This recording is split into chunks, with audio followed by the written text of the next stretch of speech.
University Marching Band, and we're talking to the director of the Tennessee State University Marching Band, Mr. Edward Graves.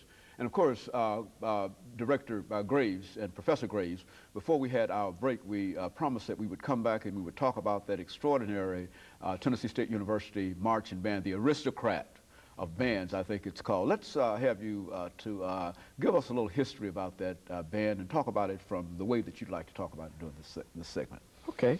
The band, as we know it today, had its beginning when Dr. Walter Davis, then president, brought Mr. Chavis in to organize a band.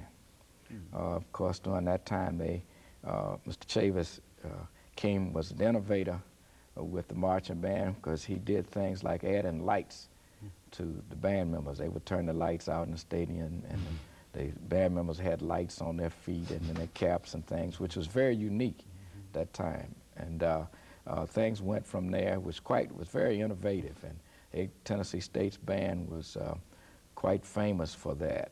And at the time, they got a lot of national exposure by playing in the Capitol Classic in Washington, D.C. So after that, Mr. Chavis' tenure, Mr. Frank Greer, who was my band director at Tennessee State, came in, I believe it was 1951 or so, and started the marching band. And they called it Marching 100, I believe. And during that particular time, band bought new uniforms. Dr. Davis was very instrumental in that. And they came up with the term the aristocrat of bands. And they fashioned it after the way that the band was dressed, because we had the change of uniforms and a lot of different stuff that nobody else had. And of course, at that time, because of the band played jazz music, popular music, show tunes, and classical music, with a total array of type of performances that were done, the term aristocrat of bands was applied. During Mr. Greer's term, band, of course, started its television appearances at National Football League games, which was a big thing at that time. And during the time that I was there, we did a national television thing from Baltimore with Baltimore Colts. And then the biggie out of that, the Tennessee State's band was the first band from a historically black institution to appear in an presidential inaugural parade. And that was in 1961, I believe, for President John F. Kennedy. And I was a student in the band at that time. So things continued, and then in 1979, I was asked to come, and of course we very eagerly accepted and came and to rebuild the band program, so to speak. They had had some misfortune with a strike and a lot of different things that happened to cause the numbers to fall a little bit. So the administration at that time was very eager to have a strong program, and we were fortunate to be able to come.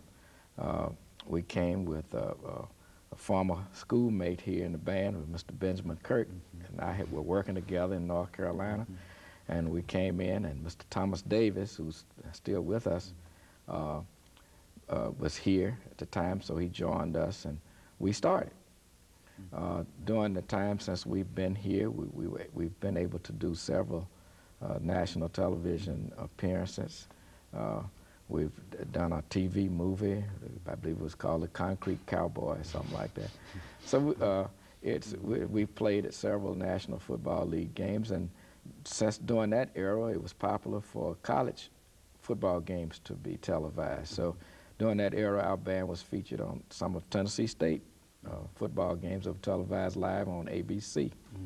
We've been fortunate in 1984, our marching band was invited to participate in the Mirage Bowl in Tokyo, Japan, which was an outstanding opportunity for the band, the university, the students, and for the band directors, to be able to just, some of our students at that time had never been on a plane. Go to Tokyo. Go to Tokyo, 12-hour nonstop flight. So it was an outstanding adventure for the students.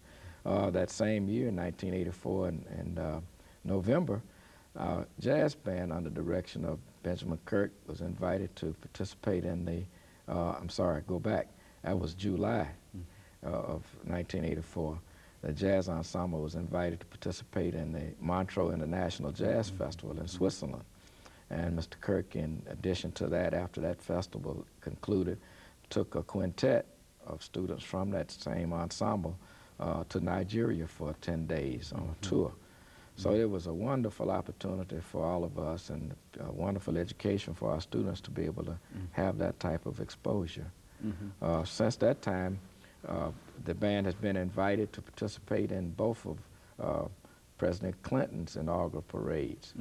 So it was 30 years after my participation as a student to be able to take the Tennessee State Band back as a director. So we haven't been able to come down off of that yet. It's still an outstanding opportunity. You know, I think that we have to admit that that there's a tremendous deficit in terms of finding enough students to participate in the band, which is to say that it's going to be difficult unless more and more young people are educated in music, that music does not hold the place that it once held.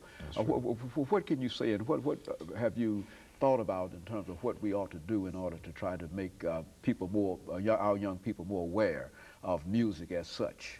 Well, one of the things that we do is to try to expose people to Tennessee State and through our travels with the band and the type of contacts that we try to make into public schools and to expose youngsters in all avenues or areas of the community to our program, hoping that if some youngster would see our band perform in their elementary school or in their high school, it might inspire somebody to want to do what they see our youngsters do.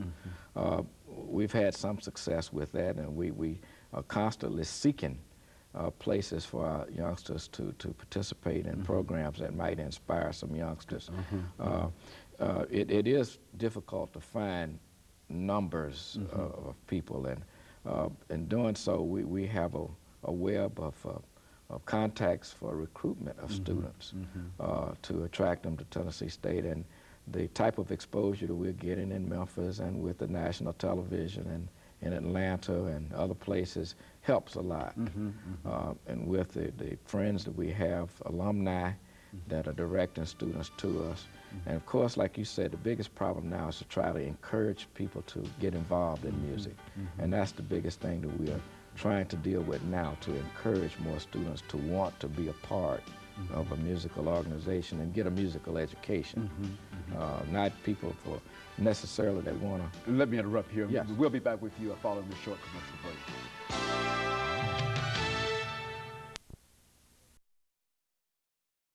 Marching band, Mr.